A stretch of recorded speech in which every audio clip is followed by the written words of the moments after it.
Good evening from the campus of Lynn University here in Boca Raton, Florida. This is the fourth and last debate of the 2012 campaign, brought to you by the Commission on Presidential Debates. This one's on foreign policy. I'm Bob Schieffer of CBS News. The questions are mine, and I have not shared them with the candidates or their aides. The audience has taken a vow of silence, no applause, no reaction of any kind, except right now, when we welcome President Barack Obama and Governor Mitt Romney.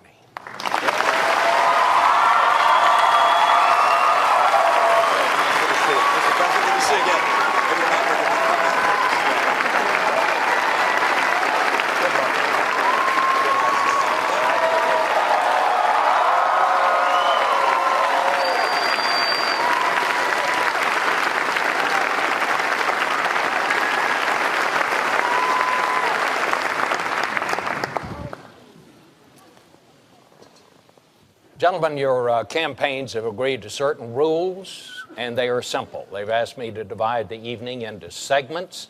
I'll pose a question at the beginning of each segment. You will each have 2 minutes to respond, and then we will have a general discussion until we move to the next segment.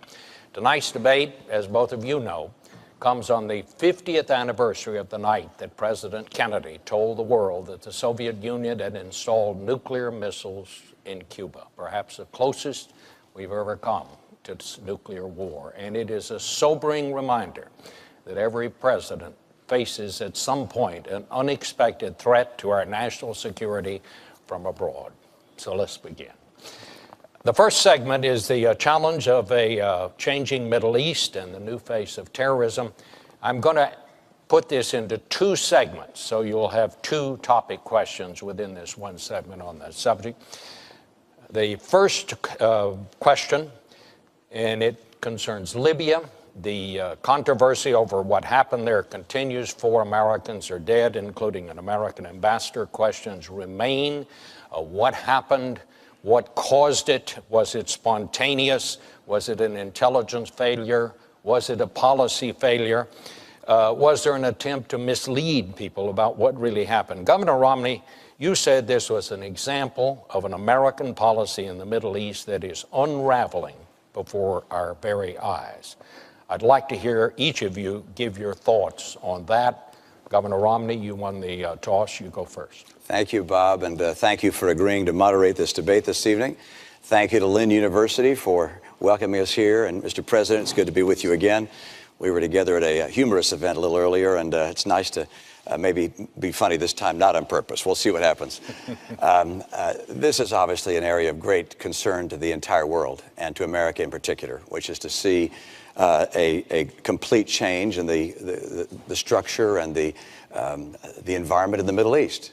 With the Arab Spring came a great deal of hope that there would be a change towards more moderation, an opportunity for greater participation on the part of women in public life and in economic life in the Middle East. But instead, we've seen in nation after nation a number of disturbing events. Of course, we see in Syria 30,000 civilians having been killed by the military there. We see in Libya an attack apparently by, well, I think we know now, by terrorists of some kind against our people there. 4 people dead. Our hearts and minds go to them. Mali has been taken over, the northern part of Mali, by al-Qaeda type individuals. We have in Egypt a Muslim Brotherhood president. And so what we're seeing is a pretty dramatic reversal in the kind of hopes we had for that region. And of course, the greatest threat of all is Iran, 4 years closer to a nuclear weapon. And we're going to have to recognize that we have to do as the president's done. I congratulate him on taking out Osama bin Laden and going after the leadership in al-Qaeda. But we can't kill our way out of this mess. We're going to have to put in place a very comprehensive and robust strategy to help the world of Islam and other parts of the world reject this radical, violent extremism, which it's certainly not on the run. It's certainly not hiding. This is a group that is now involved in 10 or 12 countries, and it presents an enormous threat to our friends, to the world, to America long term, and we must have a comprehensive strategy to help reject this kind of extremism. Mr. President. Well, my first job as Commander-in-Chief, Bob, is to keep the American people safe. and that's what we've done over the last 4 years. We ended the war in Iraq, refocused our attention on those who actually killed us on 9/11. And as a consequence, al-Qaeda's core leadership has been decimated. In addition, we're now able to transition out of Afghanistan in a responsible way, making sure that Afghans take responsibility for their own security. And that allows us also to rebuild alliances and make friends around the world to combat future threats. Now, with respect to Libya, as I indicated in the last debate, when we received that phone call, I immediately made sure that, number one, we did everything we could to secure those Americans who were still in harm's way. Number two, that we would investigate exactly what happened. And number three, most importantly, that we would go after those who killed Americans and we would bring them to justice. And that's exactly what we're going to do. But I think it's important to step back and think about what happened in Libya. And keep in mind that I and Americans took leadership in organizing an international coalition that made sure that we were able to, without putting troops on the ground, at the cost of less than what we spent in 2 weeks in Iraq, liberate a country that had been under the yoke of dictatorship for 40 years, got rid of a despot who had killed Americans. And as a consequence, despite this tragedy, you had tens of thousands of Libyans after the events in Benghazi marching and saying, America is our friend. We stand with them. Now, that represents the opportunity we have to take advantage of. And, Governor Romney, I'm glad that you agree that we have been successful in going after al-Qaeda. But I have to tell you that your strategy previously has been one that has been all over the map and is not designed to keep Americans safe or to build on the opportunities that exist in the Middle East. Well, my strategy is pretty straightforward, which is to go after the bad guys, to make sure we do our very best to interrupt them, to kill them, to take them out of the picture. But my strategy is broader than that. That's important, of course. But the key that we're going to have to pursue is a pathway to get the Muslim world to be able to reject extremism on its own. We don't want another Iraq. We don't want another Afghanistan. That's not the right course for us. The right course for us is to make sure that we go after the people who are leaders of these various anti-American groups and these jihadists, but also help the Muslim world. And how do we do that? The group of Arab scholars came together, organized by the UN, to look at how we can help the world reject these terrorists. And the answer they came up with was this: one, more economic development. We should key our foreign aid, our direct foreign investment, and that of our friends. We should coordinate it to make sure that we push back and give them more economic development. Number two, better education. Number three, gender equality. Number four, the rule of law. We have to help these nations create civil societies. But what's been happening over the last couple of years is, as we've watched this tumult in the Middle East, this rising tide of chaos occur, you see al-Qaeda rushing in, you see other jihadist groups rushing in, and they're throughout many nations in the Middle East. It's wonderful that Libya seems to be making some progress despite this terrible tragedy. But next door, of course, we have Egypt. Libya's 6 million population, Egypt 80 million population. We want to make sure that we're seeing progress throughout the Middle East, with Mali now having North Mali taken over by al-Qaeda, with Syria having Assad continuing to assassinate, or to kill, to murder his own people. This is a region in tumult, and of course Iran on the path to a nuclear weapon. We've got real problems in the region. But let's give the president a chance. Governor Romney, I'm glad that you recognize that al-Qaeda is a threat, because a few months ago, when you were asked what's the biggest geopolitical threat facing America, you said Russia. Not al-Qaeda, you said Russia. In the 1980s are now calling to ask for their foreign policy back, because the Cold War has been over for 20 years. But Governor, when it comes to our foreign policy, you seem to want to import the foreign policies of the 1980s, just like the social policies of the 1950s and the economic policies of the 1920s. You say that you're not interested. Years ago, you said you think we should have more troops in Iraq right now. And the challenge we have, I know you haven't been in a position to actually execute foreign policy, but every time you've offered an opinion, you've been wrong. You said we should have gone into Iraq, despite the fact that there were no weapons of mass destruction. You said that we should still have troops in Iraq to this day. You indicated that we shouldn't be passing nuclear treaties with Russia, despite the fact that 71 senators, Democrats and Republicans, voted for it. You said that first we should not have a timeline in Afghanistan. Then you said we should. Now you say maybe, or it depends, which means not only were you wrong, but you were also confusing and sending mixed messages both to our troops and our allies. So what we need to do with respect to the Middle East is strong, steady leadership, not wrong and reckless leadership that is all over the map.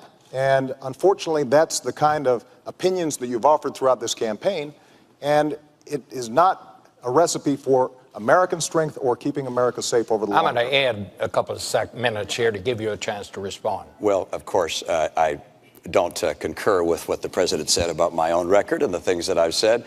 They don't happen to be accurate. But I can say this, that we're talking about the Middle East and how to help the Middle East reject the kind of terrorism we're seeing and the rising tide of tumult and confusion. And attacking me is not an agenda. Attacking me is not talking about how we're going to deal with the challenges that exist in the Middle East and take advantage of the opportunity there and stem the tide of this violence. But I'll respond to a couple of things you mentioned. First of all, Russia, I indicated, is a geopolitical foe. Not a, Number one, excuse me, it's a geopolitical foe. And I said in the same paragraph, I said, and Iran is the greatest national security threat we face. Russia does continue to battle us in the UN time and time again. I have clear eyes on this. I'm not going to wear rose-colored glasses when it comes to Russia or Mr. Putin. And I'm certainly not going to say to him, I'll give him more flexibility after the election. After the election, he'll get more backbone. Number two, with regards to Iraq, you and I agreed, I believe, that there should have been a status of forces agreement. Did you? True. Oh, you didn't? You didn't want a status of forces agreement? No, what I would not have done is left 10,000 troops in Iraq that would tie us down. That certainly would not help us in the Middle East. I'm sorry. Look, you actually, there was an effort on the part of the president to have a status of forces agreement, and I concurred in that and said that we should have some number of troops that stayed on. That was something I concurred with. That was your posture. That was my posture as well. You thought it should have been 5,000 troops. I thought it should have been more troops. But you know what? The answer was we got no troops through whatsoever. This is just a few weeks ago that you indicated that we should still have troops in Iraq. No, I didn't. I'm sorry. That's just, you made a major speech. I indicated that you failed to put in place a status of forces agreement at the end of the conflict that exists. Governor, here's one thing I've learned as Commander-in-Chief. You've got to be clear, both to our allies and our enemies, about where you stand and what you mean. Now, you just gave a speech a few weeks ago in which you said we should still have troops in Iraq. That is not a recipe for making sure that we are taking advantage of the opportunities and meeting the challenges of the Middle East. Now, it is absolutely true that we cannot just meet these challenges militarily. And so what I've done throughout my presidency and will continue to do is, number one, make sure that these countries are supporting our counterterrorism efforts. Number two, make sure that they are standing by our interests in Israel's security, because it is a true friend and our greatest ally in the region.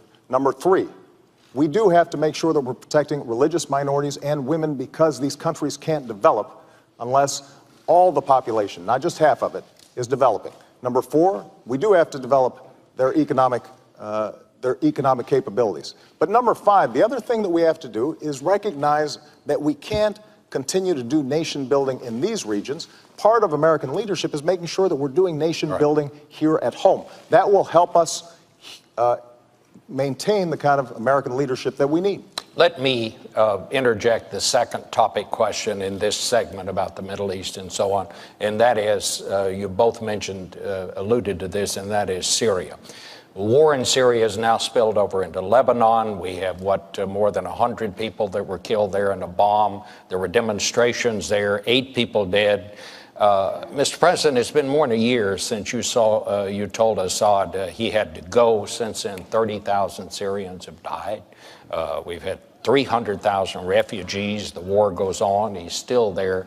Should we reassess our policy and see if we can find a better way to influence events there, or is that even possible? And it's you go first, sir. What we've done is organize the international community, saying Assad has to go. We've mobilized sanctions against that government. We have made sure that they are isolated.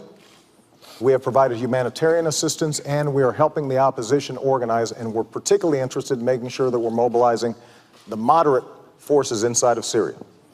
But ultimately, Syrians are going to have to determine their own future. And so everything we're doing in consultation with our partners in the region, including Israel, which obviously has a huge interest in seeing what happens in Syria, coordinating with Turkey and other countries in the region that have a great interest in this. Now, what we're seeing taking place in Syria is heartbreaking. And that's why we are going to do everything we can to make sure that we are helping the opposition. But we also have to recognize that, for us to get more entangled militarily in Syria is a serious step. And we have to do so making absolutely certain that we know who we are helping, that we're not putting arms in the hands of folks who eventually could turn them against us or our allies in the region. And I am confident that Assad's days are numbered.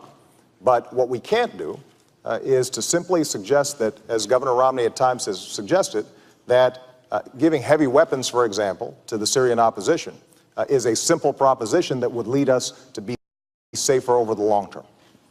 Governor?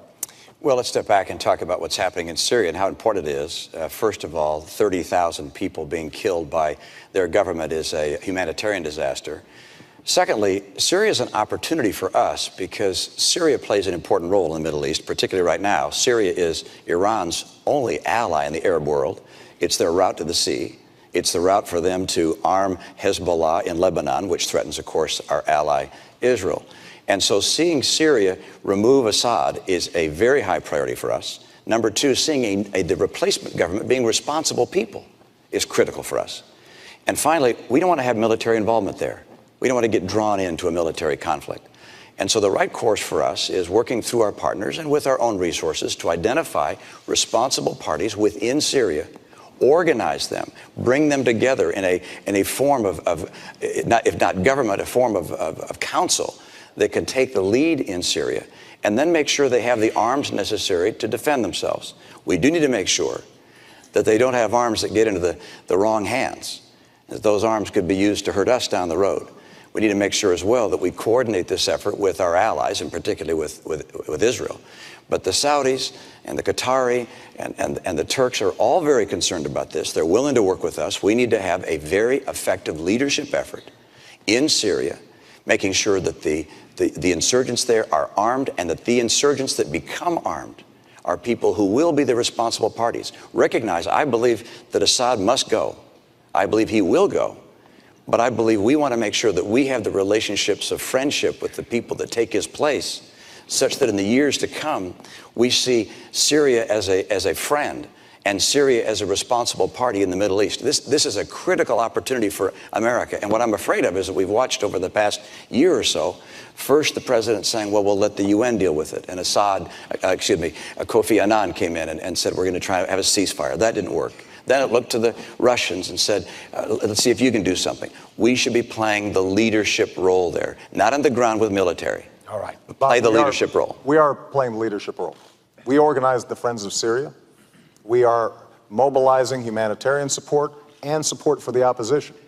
And we are making sure that those we help are those who will be friends of ours in the long term and friends of our allies in the region over the long term. But going back to Libya, because this is an example of how we make choices. When we went into Libya and we were able to immediately stop the massacre there because of the unique circumstances and the coalition that we had helped to organize, we also had to make sure that Muammar Gaddafi didn't stay there. And to the governor's credit, you supported us going into Libya and the coalition that we organized. But when it came time to making sure that Gaddafi did not stay in power, that he was captured, Governor, your suggestion was that this was mission creep, that this was mission muddle. Imagine if we had pulled out at that point. Muammar Gaddafi had more American blood on his hands than any individual other than Osama bin Laden. And so we were going to make sure that we finished the job. That's part of the reason why the Libyans stand with us. But we did so in a careful, thoughtful way, making certain that we knew who we were dealing with, that those forces of moderation on the ground were ones that we could work with, And we have to take the same kind of steady, thoughtful leadership when it comes to Syria. That's exactly what we're doing. Governor, can I just ask you, would you go beyond what the administration would do? Like, for example, would you put in no-fly zones over Syria? I don't want to have our military involved in Syria. I don't think there's a necessity to put our military in Syria at this stage, and I don't anticipate that in the future. As I indicated, our objectives are to replace Assad and to have in place a new government which is friendly to us, a responsible government, if possible.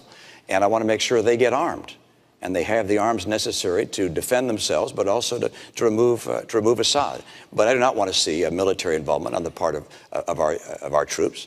And this isn't going to be necessary. We have, with our partners in the region, we have sufficient resources to support those groups. But look, this has been going on for a year. This should have been a time for American leadership.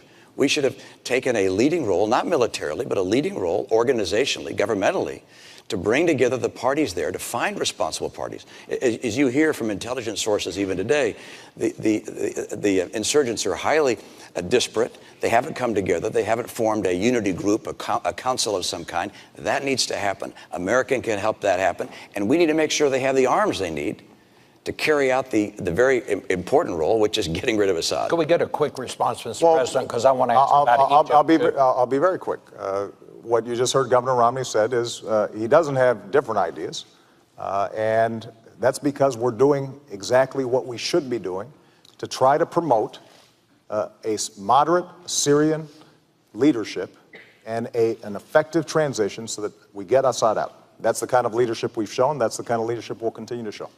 May I ask you, during the Egyptian turmoil, there came a point when you said it was time for President Mubarak to go. Right. Some in your administration thought perhaps we should have waited a while on that.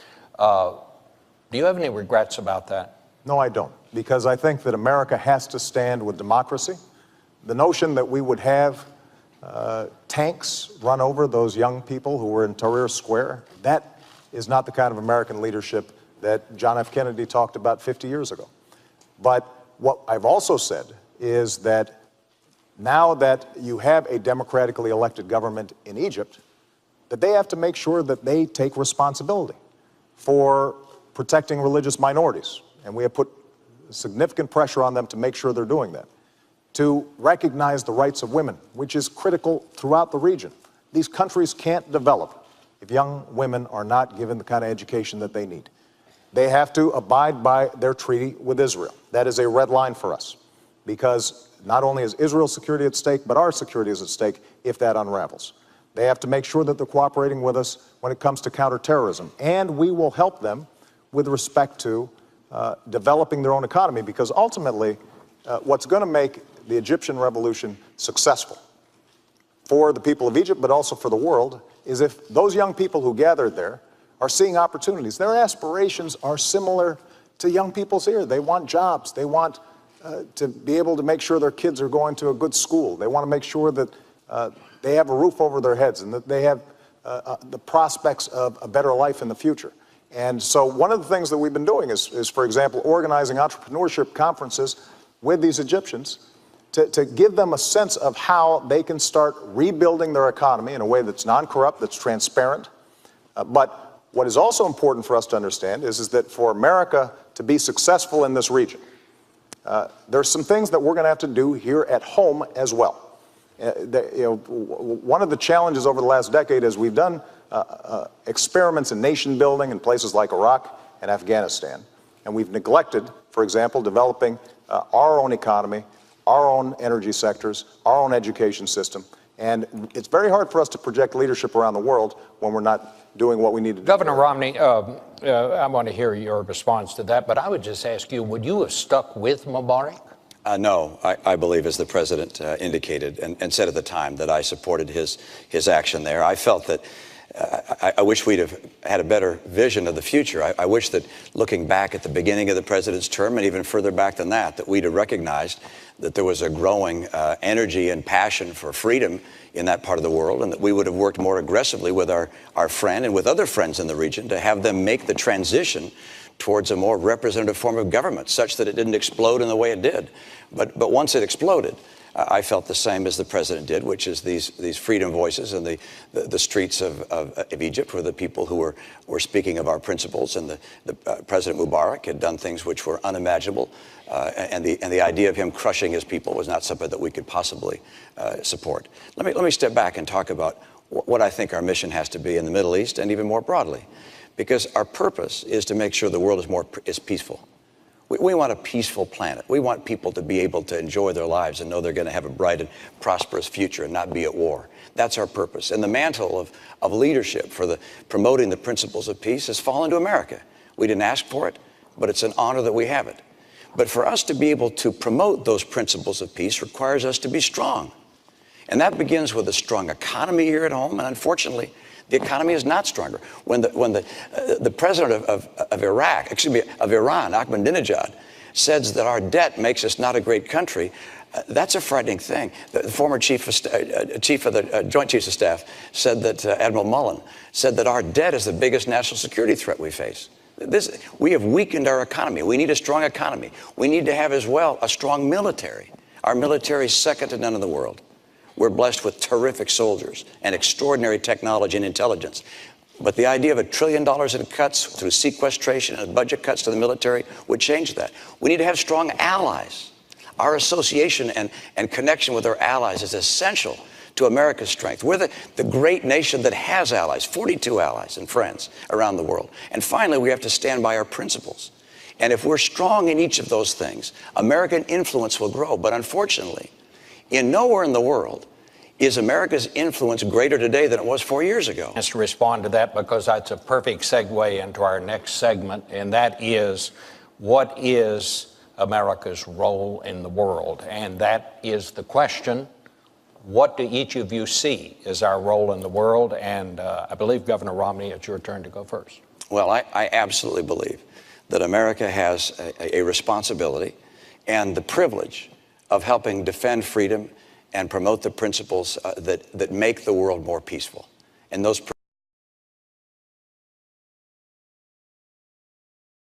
principles include human rights, human dignity, free enterprise, freedom of expression, elections, because when there are elections, people tend to vote for peace. They don't vote for war. So we want to promote those principles around the world. We recognize that there are places of conflict in the world. We want to end those conflicts to the extent humanly possible. But in order to be able to fulfill our role in the world, America must be strong. America must lead. And for that to happen, we have to strengthen our economy here at home. You can't have 23 million people struggling to get a job. You can't have an economy that over the last 3 years keeps slowing down its growth rate. You can't have kids coming out of college, half of whom can't find a job today, or a job that's commensurate with their college degree. We have to get our economy going. And our military. We've got to strengthen our military long term. We don't know what the world is going to throw at us down the road. We make decisions today in a military that will confront challenges we can't imagine. In the 2000 debates, there was no mention of terrorism, for instance. And a year later, 9/11 happened. So we have to make decisions based upon uncertainty. And that means a strong military. I will not cut our military budget. We have to also stand by our allies. I think the tension that existed between Israel and the United States was very unfortunate. I think also that pulling our missile defense program out of Poland in the way we did was also unfortunate in terms of, if you will, disrupting the relationship in some ways that existed between us. And then, of course, with regards to standing for our principles, when the students took to the streets in Tehran and the people there protested, the Green Revolution occurred. For the president to be silent, I thought, was an enormous mistake. We have to stand for our principles, stand for our allies, stand for a strong military, and stand for a stronger economy. Mr. President. America remains the one indispensable nation. And the world needs a strong America, and it is stronger now than when I came into office. Because we ended the war in Iraq, we were able to refocus our attention on not only the terrorist threat, but also beginning a transition process in Afghanistan. It also allowed us to refocus on alliances and relationships that had been neglected for a decade. And Governor Romney, our alliances have never been stronger. In Asia, in Europe, in Africa, with Israel, where we have unprecedented military and intelligence cooperation, including dealing with the Iranian threat. But what we also have been able to do is position ourselves so we can start rebuilding America. And that's what my plan does. Making sure that we're bringing manufacturing back to our shores so that we're creating jobs here, as we've done with the auto industry, not rewarding companies that are shipping jobs overseas. Making sure that we've got the best education system in the world, including retraining our workers for the jobs of tomorrow. Doing everything we can to control our own energy. We've cut our oil imports to the lowest level in 2 decades because we've developed oil and natural gas, but we also have to develop clean energy technologies that will allow us to cut our exports in half by 2020. That's the kind of leadership that we need to show. And we've got to make sure that we reduce our deficit. Unfortunately, Governor Romney's plan doesn't do it. We've got to do it in a responsible way by cutting out spending we don't need, but also by asking the wealthiest to pay a little bit more. That way we can invest in the research and technology that's always kept us at the cutting edge. Now, Governor Romney has taken a different approach throughout this campaign. You know, both at home and abroad, economic steward, and Dick Cheney as somebody who shows great wisdom and judgment. And taking us back to those kinds of strategies that got us into this mess are not the way that we are going to maintain leadership in the 21st century. Governor Romney, wrong. When it comes to our economy here at home, I know what it takes to create 12 million new jobs and rising take-home pay. And what we've seen over the last 4 years is something I don't want to see over the next 4 years. The president said by now we'd be at 5.4% unemployment. We're 9 million jobs short of that. I will get America working again and see rising take-home pay again, and I'll do it with 5 simple steps. Number 1, we are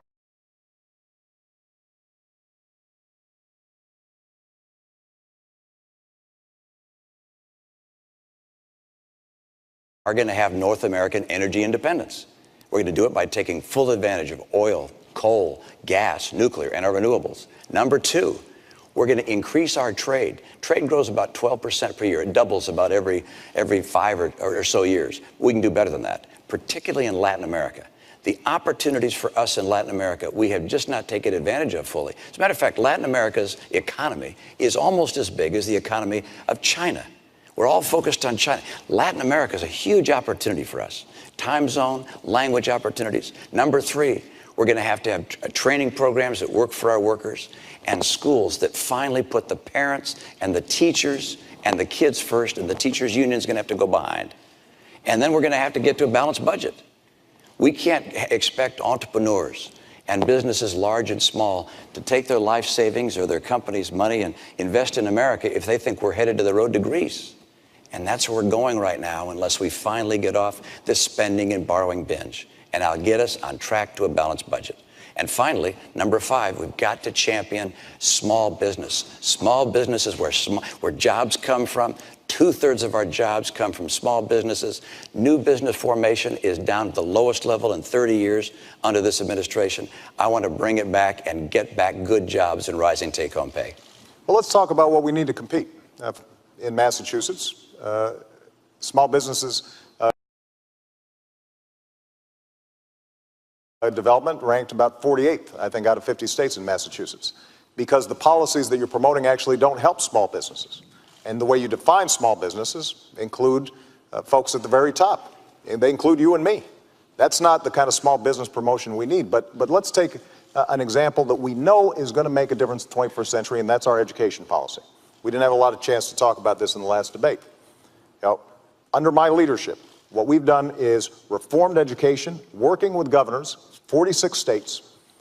We've seen progress and gains in schools that were having a terrible time, and they're starting to finally make progress. And what I now want to do is to hire more teachers, especially in math and science, because we know that we've fallen behind when it comes to math and science. And those teachers can make a difference. Now, Governor Romney, when you were asked by teachers whether or not this would help the economy grow, you said this isn't going to help the economy grow. When you were asked about reduced class size, it does make a difference. And if we've got math teachers who are able to provide the kind of support that they need for our kids, that's what's going to determine whether or not the new businesses are created here, companies are going to locate here, depending on whether we've got the most highly skilled workforce. and the kinds of budget proposals that you've put forward more in terms of reducing the deficit, but instead we slash support for education, that's undermining our long-term competitiveness. That is not good for America's position in the world, and the world notices. Let me get back to foreign policy. Can I just get back? Well, I need to speak a moment, if you let me, Bob, just about education, because I'm so proud of the state that I had the chance to be governor of. We have every 2 years tests that look at how well our kids are doing. Fourth graders and eighth graders are tested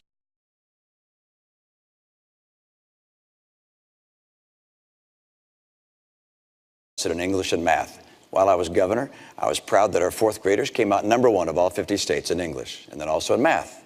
And our eighth graders, #1 in English, and also in math. First time one state had been #1 in all 4 measures. How do we do that?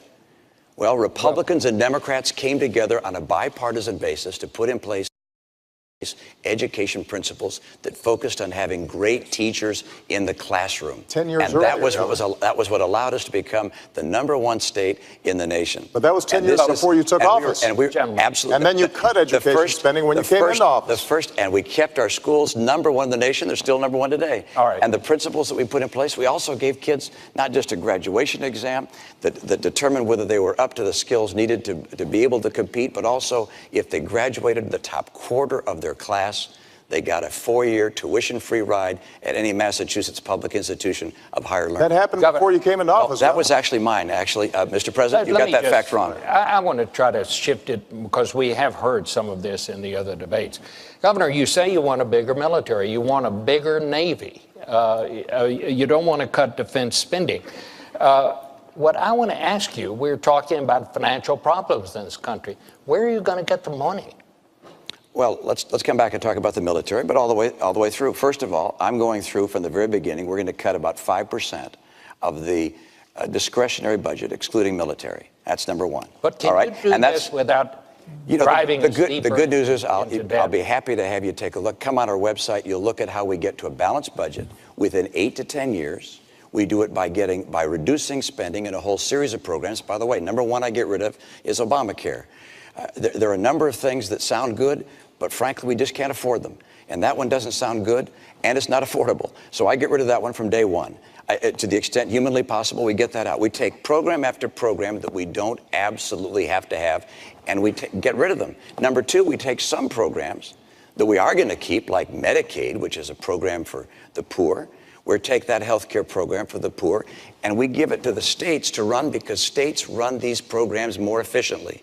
As a governor, I thought, please, give me this program. Can he do that? I can run this more efficiently than the federal government, and states, by the way, are proving it. States like Arizona, Rhode Island have taken these Medicaid dollars, have shown they can run these programs more cost effectively. So I want to do those two things. It gets us to a balanced budget with 8 to 10 years. But the military, let's get back to the military, though. Well, that's what I'm trying to find out. Let's talk about the military. You should have answered the first question. Look, Governor Romney's called for $5 trillion of tax cuts that he says he's going to pay for by closing deductions. Now, the math doesn't work, but he continues to claim that he's going to do it. He then wants to spend another $2 trillion on military spending that our military's not asking for. Now, keep in mind that our military spending has gone up every single year that I've been in office. We spend more on our military than the next 10 countries combined. China, Russia, France, the United Kingdom, you name it. Next 10. And what I did was work with our Joint Chiefs of Staff to think about what are we going to need in the future to make sure that we are safe. And that's the budget that we've put forward. But what you can't do is spend $2 trillion in additional military spending that the military is not asking for, $5 trillion on tax cuts. You say that you're going to pay for it by closing loopholes and deductions without naming what those loopholes and deductions are.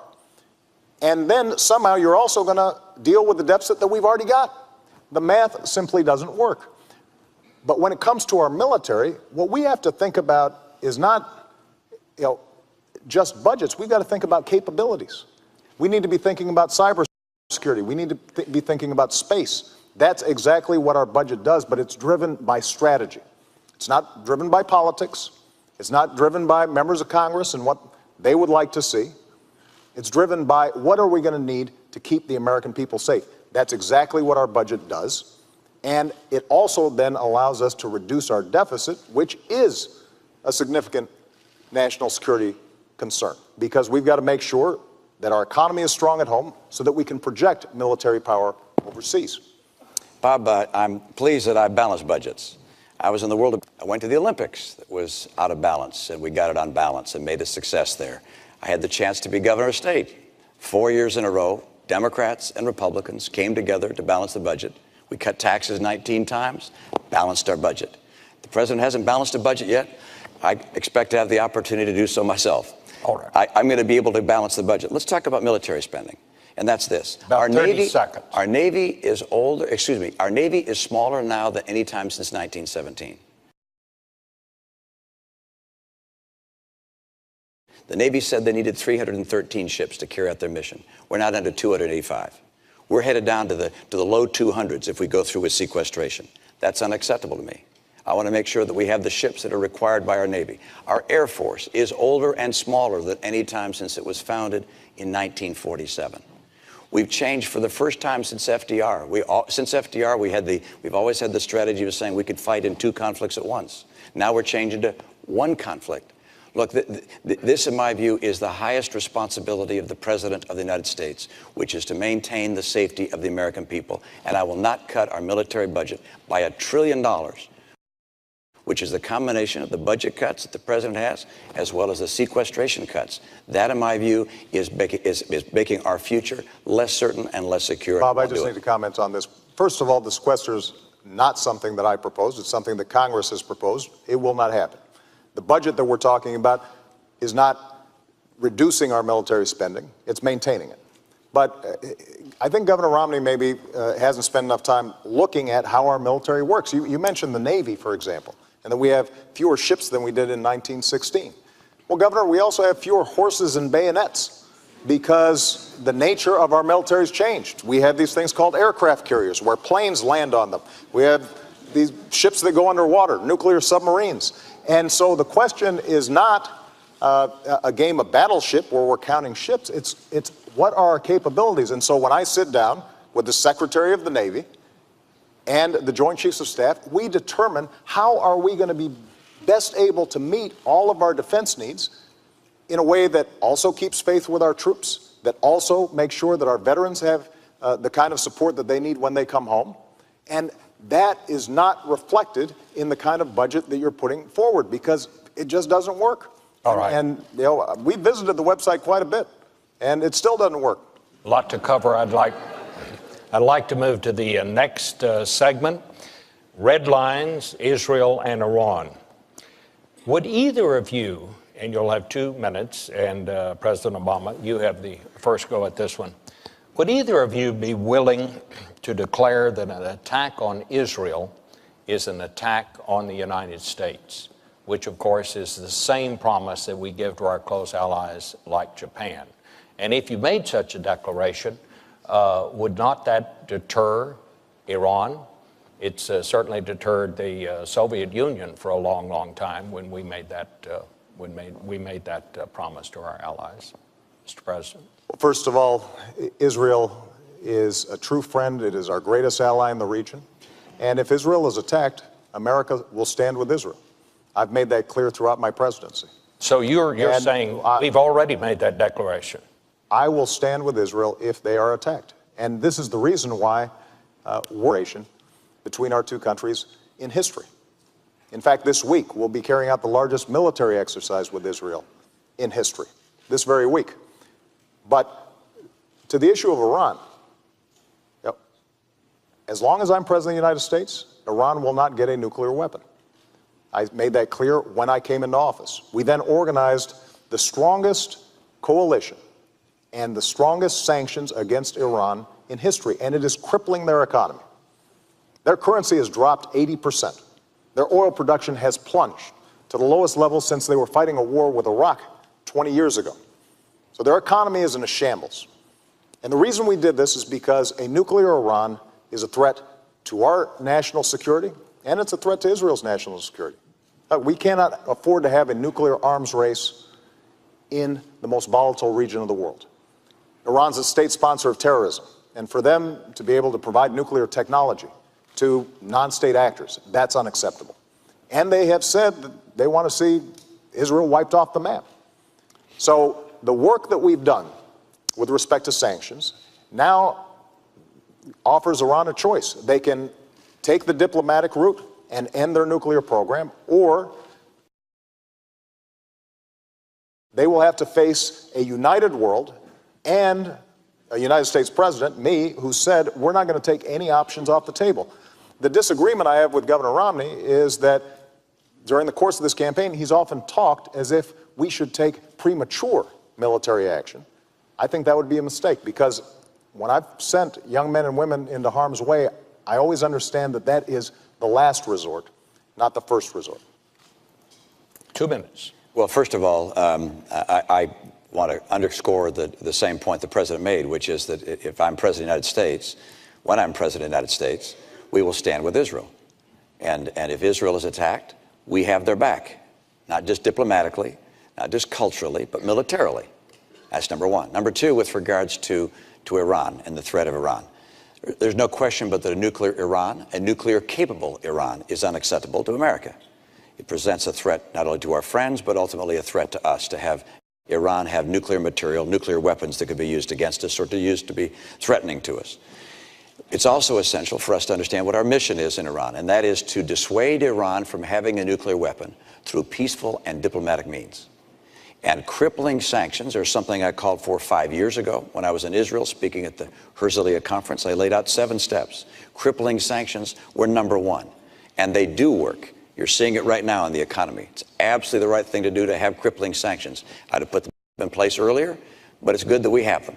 Number two, something I would add today is I would tighten those sanctions. I would say that ships that carry Iranian oil can't come into our ports. I imagine the EU would agree with us as well. Not only ships couldn't, I'd say companies that are moving their oil can't, people who are trading in their oil can't. I would tighten those sanctions further. Secondly, I'd take on diplomatic isolation efforts. I'd make sure that Ahmadinejad is indicted under the Genocide Convention. His words amount to genocide incitation. I would indict him for it. I would also make sure that their diplomats are treated like the pariah they are around the world, the same way we treated the apartheid diplomats of South Africa. We need to increase pressure time and time again on Iran, because anything other than a solution to this which stops this nuclear folly of theirs is unacceptable to America. And of course, a military action is the last resort. It is something one would only consider if all of the other avenues had been tried to their full extent. Let me ask both of you. As you know, there are reports that Iran and the United States, as part of an international group, have agreed in principle to talks about Iran's nuclear program. What is the deal, if there are such talks? What is the deal that you would accept, Mr. President? Well, first of all, those are reports in the newspaper. They are not true. But our goal is to get Iran to recognize it needs to give up its nuclear program and abide by the UN resolutions that have been in place, because they have the opportunity to re-enter the community of nations. And we would welcome that. There are people in Iran who have the same aspirations as people all around the world for a better life. And we hope that their leadership takes the right decision. But the deal we'll accept is they end their nuclear program. It's very straightforward. And I'm glad that Governor Romney agrees with the steps that we're taking. There have been times, Governor, frankly, during the course of this campaign where it sounded like you thought that you'd do the same things we did, but you'd say them louder, and somehow that would make a difference. And it turns out that the work involved in setting up these crippling sanctions is painstaking. It's meticulous. We started from the day we got into office, and the reason it was so important, and this is a testament to how we've restored American credibility and strength around the world, is we had to make sure that all the countries participated, even countries like Russia and China. Because if it's just us that are imposing sanctions, we've had sanctions in place for a long time. It's because we got everybody to agree that Iran is seeing so much pressure. And we've got to maintain that pressure. There is a deal to be had, and that is that they abide by the rules that have already been established. They convince the international community they are not pursuing a nuclear program. There are inspections that are very intrusive, but over time, what they can do is regain credibility. In the meantime, though, we're not going to let up the pressure until we have clear evidence that takes place. And one last thing, just to make this point. The clock is ticking. We're not going to allow Iran to perpetually engage in negotiations that lead nowhere. And I've been very clear to them. Because of the intelligence coordination that we do with a range of countries, including Israel, we have a sense of when they would get breakout capacity, which means that we would not be able to intervene in time to stop their nuclear program. And that clock is ticking. And we're going to make sure that if they do not meet the demands of the international community, then we are going to take all options necessary to make sure they don't have a nuclear weapon. Governor. I think from the very beginning, one of the challenges we've had with Iran is that they have looked at this administration and felt that the administration was not as strong as it needed to be. I think they saw weakness where they had expected to find American strength. And I say that because from the very beginning, the president in his campaign some 4 years ago said he'd meet with all the world's worst actors in his first year. He'd sit down with Chavez and Kim Jong-il, with Castro, and with President Ahmadinejad of Iran. And I think they looked and thought, well, that's an unusual honor to receive from the President of the United States. And then the President began what I've called an apology tour of going to various nations in the Middle East and criticizing America. I think they looked at that and saw weakness. Then when there were dissidents in the streets of Tehran, a green revolution, holding signs saying, "Is America with us?" the President was silent. I think they noticed that as well. And I think that when the President said he was going to create daylight between ourselves and Israel, that they noticed that as well. All of these things suggested, I think, to the Iranian mullahs that, hey, we can keep on pushing along here. We can keep talks going on, but we're just going to keep on spinning centrifuges. Now there are some 10,000 centrifuges spinning uranium, preparing to create a nuclear threat to the United States and to the world. That's unacceptable for us, and it's essential for a president to show strength from the very beginning, to make it very clear what is acceptable and not acceptable. And an Iranian nuclear program is not acceptable to us. They must not develop nuclear capability. And the way to make sure they understand that is by having from the very beginning the tightest sanctions possible. They need to be tightened. Our diplomatic isolation needs to be tougher. We need to indict Ahmadinejad. We need to put the pressure on them as hard as we possibly can. Because if we do that, we won't have to take the military action. Bob, let me just respond. Nothing Governor Romney just said is true. Starting with this notion of me apologizing. This has been probably the biggest whopper that's been told during the course of this campaign. And every fact checker and every reporter who's looked at it, Governor has said this is not true. And when it comes to tightening sanctions, look, as I said before, we've put in the toughest, most crippling sanctions ever. And the fact is, while we were coordinating an international coalition to make sure these sanctions were effective, you were still invested in a Chinese state oil company that was doing business with the Iranian oil sector. So I'll let the American people decide, judge, who's going to be more effective and more credible when it comes to imposing crippling sanctions. And with respect to our attitude about the Iranian Revolution, I was very clear about the murderous activities that had taken place, and that was contrary to international law and everything that civilized people stand for. And so the strength that we have shown in Iran is shown by the fact that we've been able to mobilize the world.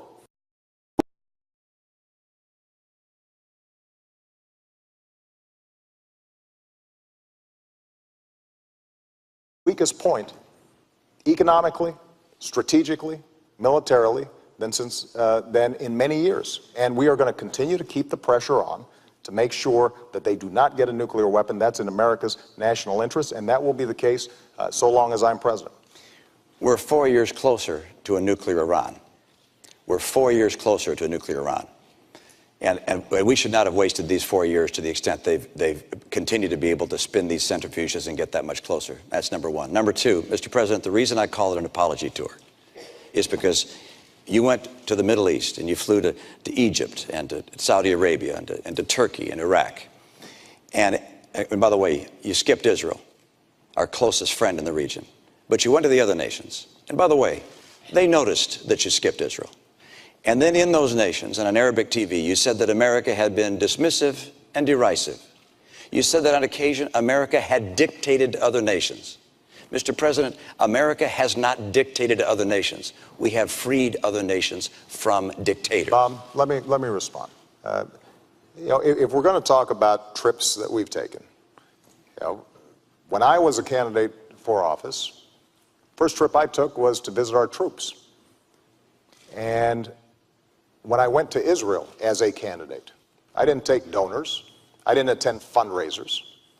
I went to Yad Vashem, the Holocaust Museum there, to remind myself the nature of evil and why our bond with Israel will be unbreakable. And then I went down to the border towns of Sderot, which had experienced missiles raining down from Hamas. And I saw families there who showed me where missiles had come down near their children's bedrooms. And I was reminded of what that would mean if those were my kids, which is why, as president, we funded an Iron Dome program to stop those missiles. So that's how I've used my travels when I travel to Israel and when I travel to the region. And the central question at this point is going to be who's going to be credible to all parties involved. And they can look at my track record, whether it's Iran sanctions, whether it's dealing with counterterrorism, whether it's supporting democracy, whether it's supporting women's rights, whether it's supporting religious minorities, and they can say that the President of the United States and the United States of America has stood on the right side of history. And that kind of credibility is precisely why we've been able to show leadership on a wide range of issues facing the world right now. What if the Prime Minister of Israel called you on the phone and said, our bombers are on the way, we're going to bomb Iran? What do you say? Bob, let's not go into hypotheticals of that nature. Our relationship with Israel, my relationship with the Prime Minister of Israel is such that we would not get a call saying our bombers are on the way or their fighters are on the way. This is the kind of thing that would have been discussed and thoroughly evaluated well before that kind of last minute. So you say it just wouldn't happen? That's okay, well, let's see what... Let me come back. Let's come back and go back to what the President was speaking about, which is what's happening in the world. And the President's statement that things are going so well. Look, I look at what's happening around the world, and I see Iran 4 years closer to a bomb. I see the Middle East with a rising tide of violence, chaos, tumult. I see jihadists continuing to spread. Whether they're rising or just about the same level, hard to precisely measure, but it's clear they're there. They're very, very strong. I see Syria with 30,000 civilians dead. Assad still in power. I see our trade deficit with China larger than it's growing larger every year, as a matter of fact. I look around the world, and I don't feel that you see North Korea continuing to export their nuclear technology. Russia said they're not going to follow Nunn-Lugar anymore. They're back away from nuclear proliferation treaties that we had with them. I look around the world. I don't see our influence growing around the world. I see our influence receding, in part because of the failure of the President to deal with our economic challenges at home, in part because of our withdrawal from our commitment to our military in the way I think it ought to be, in part because of the turmoil with Israel. I mean, the President received a letter from 38 Democrat senators saying the tensions with Israel were a real problem. They asked him, please repair the tension. Democrat senators, please repair the damage in his own party. Governor, the problem is that on a whole range of issues, whether it's the Middle East, whether it's Afghanistan, whether it's Iraq, whether it's now Iran, you've been all over the map. I mean, I'm pleased that you now are endorsing our policy of applying diplomatic pressure and potentially having bilateral discussions with the Iranians to end their nuclear program. But just a few years ago, you said that's something you'd never do. In the same way that you initially opposed a timetable in Afghanistan. Now you're for it, although it depends. In the same way that you say you would have ended the war in Iraq, but recently gave a speech saying that we should have 20,000 more folks in there. The same way that you said that it was mission creep to go after Gaddafi. When it comes to going after Osama bin Laden, you said, well, any president would make that call. But when you were a candidate in 2008, as I was, and I said if I got bin Laden in our sights, I would take that shot, you said we shouldn't move heaven and earth to get one man. And you said we should ask Pakistan for permission. And if we had asked Pakistan for permission, we would not have gotten it. And it was worth moving heaven and earth to get him. You know, after we killed bin Laden, I was at Ground Zero for a memorial and talked to a young woman who was 4 years old when 9/11 happened. And the last conversation she had with her father was him calling from the Twin Towers, saying, Peyton, I love you and I will always watch over you. And for the next decade, she was haunted by that conversation. And she said to me, you know, by finally getting bin Laden, that brought some closure to me. And when we do things like that, when we bring those who have harmed us to justice, that sends a message to the world, because that's the kind of clarity of leadership, and those decisions are not always popular. Those decisions generally are not poll tested. And even some in my own party, including my current vice president, had the same critique as you did. But what the American people understand is that I look at what we need to get done to keep the American people safe and to move our interests forward, and I make those decisions. All right. Let's go, and that leads us, this takes us right to the next segment, Governor. America's longest war, Afghanistan and Pakistan. Bob, Governor, you get to go first. You can't, okay, but you can't have the president just lay out a whole series of items without giving me a chance to With respond. respect, sir, you had laid out quite a program there. Well, that's probably true. We'll catch you up. The United States is scheduled to turn over responsibility for security in Afghanistan to the Afghan government in 2014. At that point, we will withdraw our combat troops, leave a smaller force of Americans, if I understand our policy, in Afghanistan for training purposes. It seems to me the key question here is, what do you do if the deadline arrives and it is obvious the Afghans are unable to handle their security? Do we still leave? And I believe, Governor Romney, you go first. Well, we're going to be finished by 2014. And when I'm president, we'll make sure we bring our troops out by the end of 2014. The commanders and the generals there are on track to do so. We've seen progress over the past several years. The surge has been successful, and the training program is proceeding apace. There are now a large number of Afghan security forces, 350,000, that are ready to step in to provide security, and we're going to be able to make that transition by the end of 2014. So our we look at what's happening in Pakistan and recognize that what's happening in Pakistan is going to have a major impact on the success in Afghanistan. And I say that because I know a lot of people just feel like we should just brush our hands and walk away. And I don't mean you, Mr. President, but some people in our nation feel that Pakistan isn't being nice to us and that we should just walk away from them. But Pakistan is important to the region, to the world, and to us, because Pakistan has 100 nuclear warheads, and they're rushing to build a lot more. They'll have more than Great Britain sometime in the relatively near future.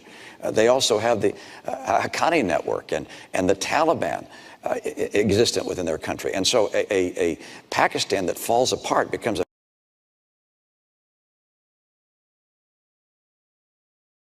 failed state would be of extraordinary danger to Afghanistan and to us.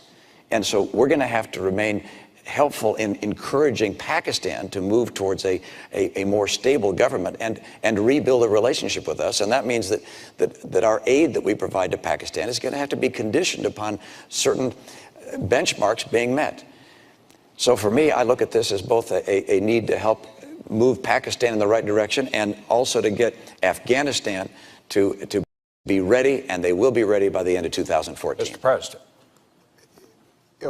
When I came into office, we were still bogged down in Iraq, and Afghanistan had been drifting for a decade. We ended the war in Iraq, refocused our attention on Afghanistan, and we did deliver a surge of troops. That was facilitated in part because we had ended the war in Iraq. And we are now in a position where we have met many of the objectives that got us there in the first place. Part of what had happened is we'd forgotten why we had gone. We went because there were people who were responsible for 3,000 American deaths. And so we decimated al-Qaeda's core leadership in the border regions between Afghanistan and Pakistan. We then started to build up Afghan forces. And we're now in a position where we can transition out, because there's no reason why Americans should die when Afghans are perfectly capable of defending their own country. Now, that transition has to take place in a responsible fashion. We've been there a long time, and we've got to make sure that we and our coalition partners are pulling out responsibly and giving Afghans the capabilities that they need. But what I think the American people recognize is, after a decade of war, it's time to do some nation building here at home. And what we can now do is free up some resources to, for example, put Americans back to work, especially our veterans, rebuilding our roads, our bridges, our schools, making sure that our veterans are getting the care that they need when it comes to post-traumatic stress disorder and traumatic brain injury, making sure that the certifications that they need for good jobs of the future are in place. I was having lunch with a veteran in Minnesota who had been a medic dealing with the most extreme circumstances. When he came home and he wanted to become a nurse, he had to start from scratch. And what we've said is, let's change those certifications. The First Lady's done great work with an organization called Joining Forces, putting our veterans back to work. And as a consequence, veterans' unemployment is actually now lower than general population. It was higher when I came into office. So those are the kinds of things that we can now do because we're making that transition in Afghanistan. All right, let me go to Governor Romney, because you talked about Pakistan and what needs to be done there. General Allen, our commander in Afghanistan, says that Americans continue to die at the hands of groups who are supported by Pakistan. We know that Pakistan has arrested the doctor who helped us catch Obama's bin Laden. It still provides safe haven for terrorists, yet we continue to give Pakistan billions of dollars. Is it time for us to divorce Pakistan? No, it's not time to divorce a nation on earth that has 100 nuclear weapons and is on the way to double that at some point. A nation that has serious threats from terrorist groups within its nation. As I indicated before, the Taliban, the Haqqani network. It's a nation that's not like others, and it does not have a civilian leadership that is calling the shots there. You've got the ISI, their intelligence organization, is probably the most powerful of three branches there. Then you have the military, and then you have the civilian government. This is a nation which, if it falls apart, if it becomes a failed state, there are nuclear weapons there. And you've got terrorists there who could grab their hands under those nuclear weapons. This is an important part of the world for us. Pakistan is technically an ally, and they're not acting very much like an ally right now. But we have some work to do, and I don't blame the administration for the fact that the relationship with Pakistan is strained. We had to go into Pakistan. We had to go in there to get Osama bin Laden. That was the right thing to do. And that upset them, but there was obviously a great deal of anger even before that. But we're going to have to work with the people in Pakistan to try and help them move to a more responsible course than the one that they're on. And it's important for them. It's important for the nuclear weapons. It's important for the success of Afghanistan, because inside Pakistan you have a large group of Pashtuns that are Taliban. They're going to come rushing back in to Afghanistan when we go. And that's one of the reasons the Afghan security forces have so much work to do to be able to fight against that. But it's important for us to recognize that we can't just walk away from Pakistan. But we do need to make sure that as we send support for them, that this is tied to them making progress on matters that would lead them to becoming a civil society. Let me ask you, Governor, because we know President Obama's position on this. What is your position on the use of drones? Well, I believe that we should use any and all means necessary to take out people who pose a threat to us and our friends around the world. And it's widely reported that drones are being used in drone strikes, and I support that entirely and feel the President was right to up the usage of that technology and believe that we should continue to use it to continue to go after the people who represent a threat to this nation and to our friends. Let me also note that, as I said earlier, we're going to have to do more than just going after leaders and killing bad guys. Important as that is, we're also going to have a far more effective and comprehensive strategy to help move the world away from terror and Islamic extremism. We haven't done that yet. We talk a lot about these things, but you look at the record. You look at the record of the last 4 years and say, is Iran closer to a bomb? Yes. Is the Middle East in tumult? Yes. Is Al-Qaeda on the run, on its heels? No. Are Israel and the Palestinians closer to reaching a peace agreement? No, they haven't had talks in 2 years. We have not seen the progress we need to have, and I'm convinced that with strong leadership and an effort to build a strategy based upon helping these nations reject extremism, we can see the kind of peace and prosperity the world demands. Well, keep in mind, our strategy wasn't just going after bin Laden. We've created partnerships throughout the region to deal with extremism. In Somalia, in Yemen, in Pakistan. And what we've also done is engage these governments in the kind of reforms that are actually going to make a difference in people's lives day to day. To make sure that their governments aren't corrupt. To make sure that they are treating women with the kind of respect and dignity that every nation that succeeds has shown. And to make sure that they've got a free market system that works. So across the board, we are engaging them in building capacity in these countries, and we have stood on the side of democracy. One thing I think Americans should be proud of, when Tunisians began to protest, this nation, me, my administration, stood with them earlier than just about any other country. In Egypt, we stood on the side of democracy. In Libya, we stood on the side of the people. And as a consequence, there is no doubt that attitudes about Americans have changed. But there are always going to be elements in these countries that potentially threaten the United States. And we want to shrink those groups and those networks, and we can do that.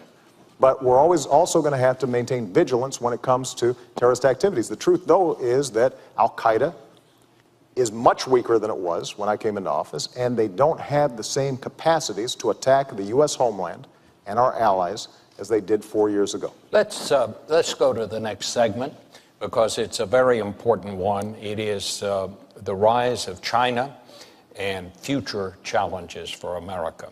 I want to just begin this by asking both of you, and Mr. President, you go first this time.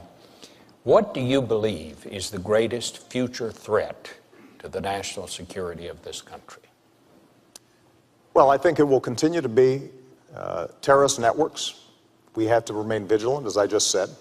But with respect to China, China's both an adversary, but also a potential partner in the international community if it's following the rules. So my attitude coming into office was that we are going to insist that China plays by the same rules as everybody else. And I know Americans had seen jobs being shipped overseas, businesses and workers not getting a level playing field when it came to trade. And that's the reason why I set up a trade task force to go after cheaters when it came to international trade. That's the reason why we have brought more cases against China for violating trade rules than the previous administration had done in 2 terms. And we've won just about every case that we've filed, that has been decided. In fact, just recently, steel workers in Ohio and throughout the Midwest, Pennsylvania, are in a position now to sell steel to China because we won that case. We had a tire case in which they were flooding us with cheap domestic tires, or cheap Chinese tires. And we put a stop to it, and as a consequence, saved jobs throughout America. I have to say that Governor Romney criticized me for being too tough. in that tire case. Said this wouldn't be good for American workers and that it would be protectionist. But I tell you seriously, over the long term, in order for us to compete with China, we've also got to make sure, though, that we're taking care of business here at home. If we don't have the best education system in the world, if we don't continue to put money into research and technology that will allow us to create great businesses here in the United States, that's how we lose the competition. And unfortunately, Governor Romney's budget and his proposals would not allow us to make those investments. All right, Governor. Well, first of all, it's not government that makes business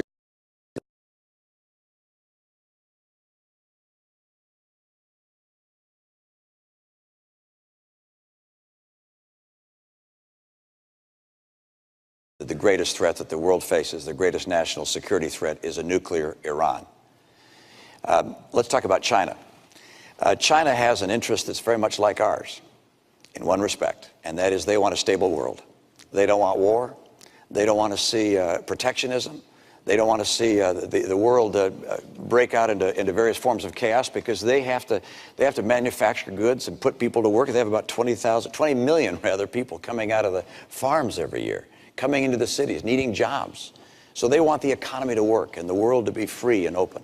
And so we can be a partner with China. We don't have to be an adversary in any way, shape, or form. We can work with them. We can collaborate with them if they're willing to be responsible. Now, they look at us and say, is it a good idea to be with America?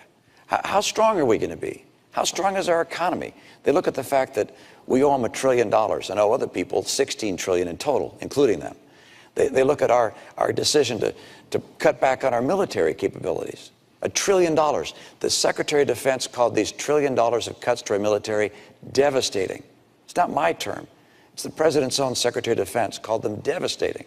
They look at America's commitments around the world, and they see what's happening, and they say, well, okay, is America going to be strong? And the answer is yes.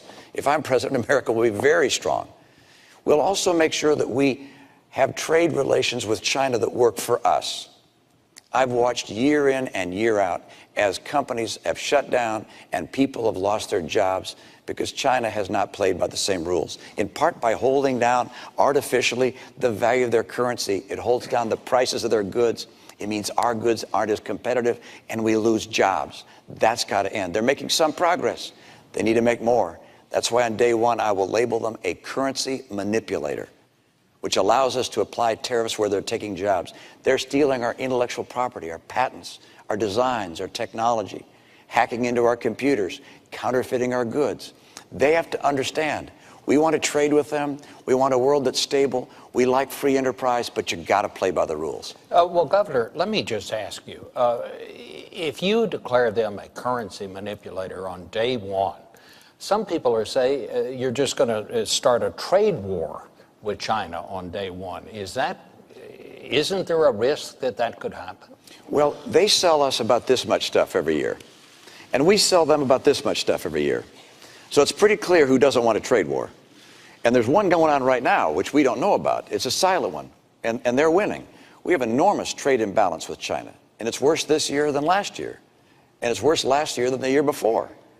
And so we have to understand that we can't just surrender and lose jobs year in and year out. We have to say to our friends in China, look, you guys are playing aggressively. We understand it, but this can't keep on going. You can't keep on holding down the value of your currency, stealing our intellectual property, counterfeiting our products, selling them around the world, even into the United States. I was with one company that makes valves in process industries. And they said, look, we were having some valves coming in that were broken, and we had to repair them under warranty. And we looked them up, and they had our serial number on them. And then we noticed that there was more than one with that same serial number. There were counterfeit products being made overseas with the same serial number as a U.S. company, the same packaging. These were being sold into our market and around the world as if they were made by the U.S. competitor. This can't go on. I want a great relationship with China. China can be our partner. But that doesn't mean they can just roll all over us and steal our jobs on an unfair basis. Well, Governor Romney is right. You are familiar with jobs being shipped overseas because you invested in companies that were shipping jobs overseas. And, you're right. I mean, that's how our free market works. But I've made a different bet on American workers. You know, if we had taken your advice, Governor Romney, about our auto industry, we'd be buying cars from China instead of selling cars to China. If we take your advice with respect to how we change our tax codes so that companies that earn profits overseas don't pay U.S. taxes compared to companies here that are paying taxes, you know, that's estimated to create 800,000 jobs. The problem is they won't be here. They'll be in places like China. And if we're not making investments in education and basic research, which is not something that the private sector is doing at a sufficient pace right now and has never done, then we will lose the lead in things like clean energy technology. Now, with respect to what we've done with China already, U.S. exports have doubled since I came into office to China, and actually currencies are at their most advantageous point for U.S. exporters since 1993. We absolutely have to make more progress, and that's why we're going to keep on pressing. And when it comes to our military and Chinese security, part of the reason that we were able to pivot to the Asia-Pacific region after having ended the war in Iraq and transitioning out of Afghanistan is precisely because this is going to be a massive growth area in the future. And we believe China can be a partner, but we're also sending a very clear signal that America is a Pacific power, that we are going to have a presence there. We are working with countries in the region to make sure, for example, that ships can pass through, that commerce continues, and we're organizing trade relations with countries other than China so that China starts feeling more pressure about meeting basic international standards. That's the kind of leadership we've shown in the region. That's the kind of leadership that we'll continue to show. I just want to take one of those points. Again, attacking me is not talking about an agenda for getting more trade and opening up more jobs in this country. But the president mentioned the auto industry and that somehow I would be in favor of jobs being elsewhere. Nothing could be further from the truth. I'm a son of Detroit. I was born in Detroit. My dad was head of a car company. I like American cars. And I would do nothing to hurt the U.S. auto industry.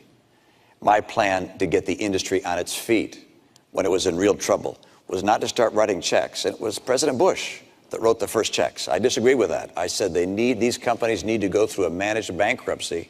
And in that process, they can get government help and government guarantees, but they need to go through bankruptcy to get rid of excess cost and the debt burden that they'd built up. And fortunately, Governor Romney, the president took what you said. Fortunately, the president, you can take a look at the op-ed. Governor Romney, you did not say that you would provide governor help. I to come out of bankruptcy. Under no circumstances would I do anything other than to help this industry get on its feet. And the idea that has been suggested that I would liquidate the industry, of course not. Of course not. Let's check the record. That's the height of silliness. I have never said I would liquidate the industry. Governor, I want to keep the industry going and forget. thriving. And that's why I have the kind of commitment to make sure that our industries in this country can compete and be successful. We in this country can compete successfully with anyone in the world, and we're going to.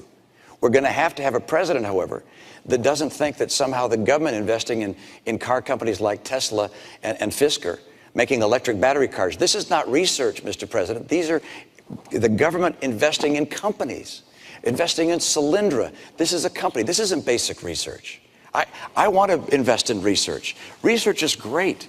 Providing funding to universities and think tanks, great. But investing in companies? Absolutely not. Governor, that's the wrong way to go. I'm still speaking. Well, so I want to make sure that we make America more competitive, and that we do those things that make America the most attractive place in the world for entrepreneurs, innovators, businesses to grow. But your investing in companies doesn't do that. In fact, it makes it less likely for them to come here, Governor, because the private sector is not going to invest in a solar company. I'm happy to respond. If you're investing government money in someone else's. Look, I think anybody out there can check the record.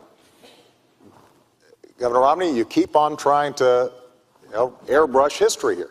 You were very clear that you would not provide government assistance to the U.S. auto companies, even if they went through bankruptcy. You said that they could get it in the private marketplace. That wasn't true.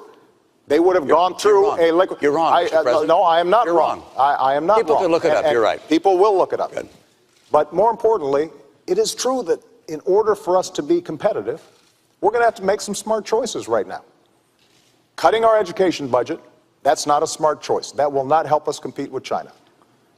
Cutting our investments in research and technology, that's not a smart choice. That will not help us compete with China.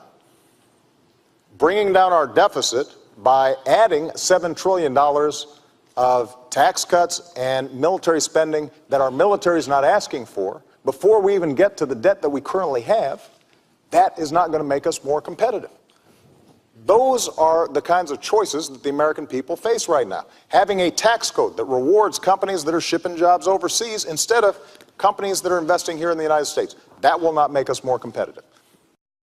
And the one thing that I'm absolutely clear about is that after a decade in which we saw drift, jobs being shipped overseas, nobody championing American workers and American businesses, we've now begun to make some real progress. What we can't do is go back to the same policies that got us into such difficulty in the first place.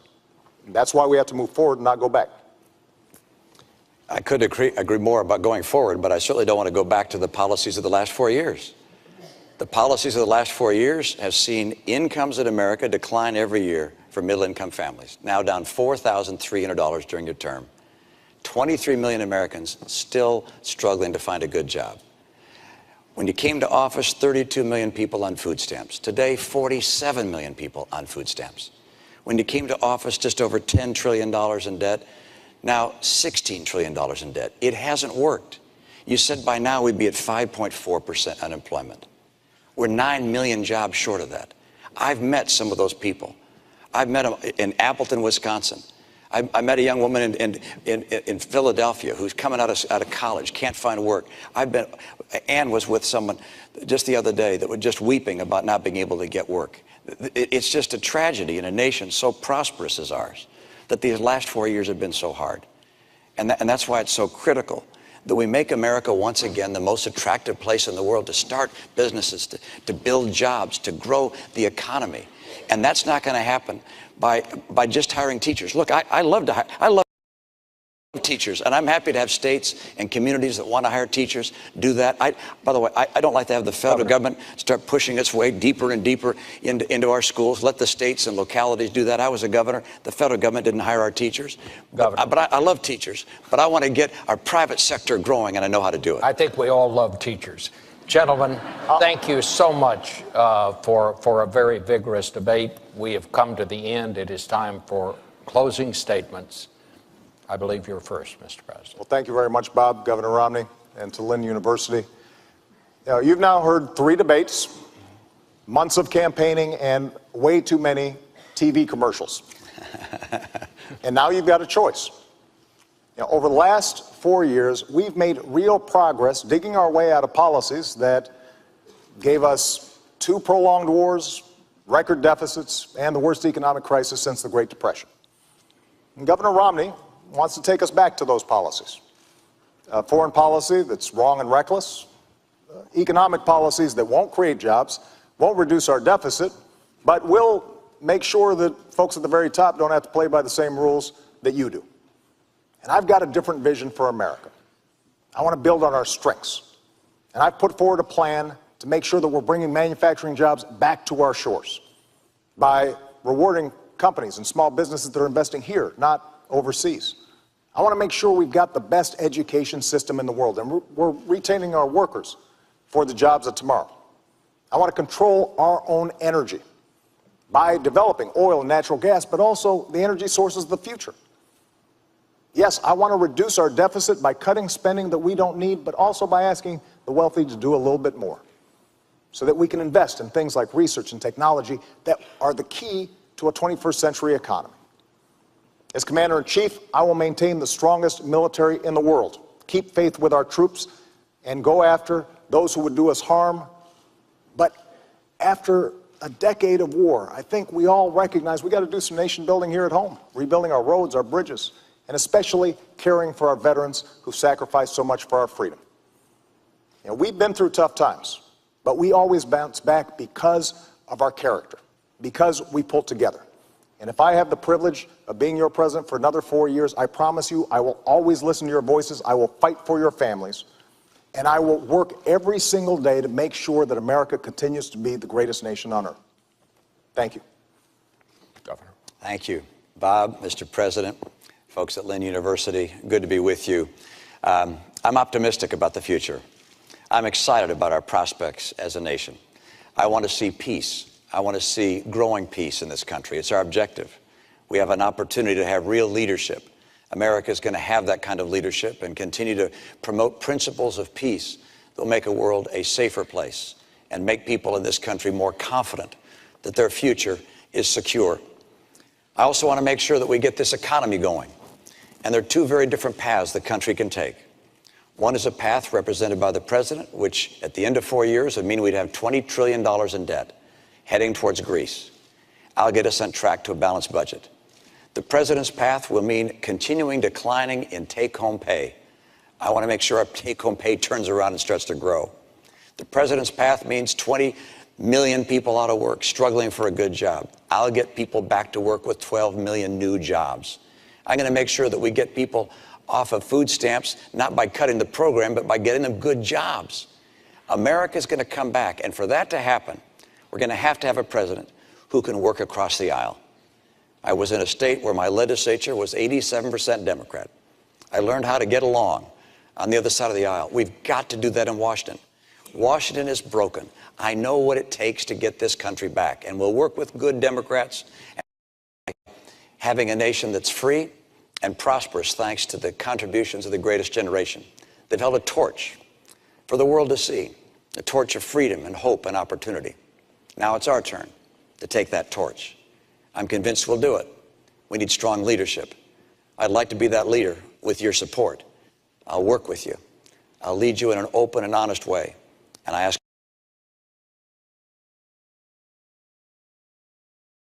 for your vote.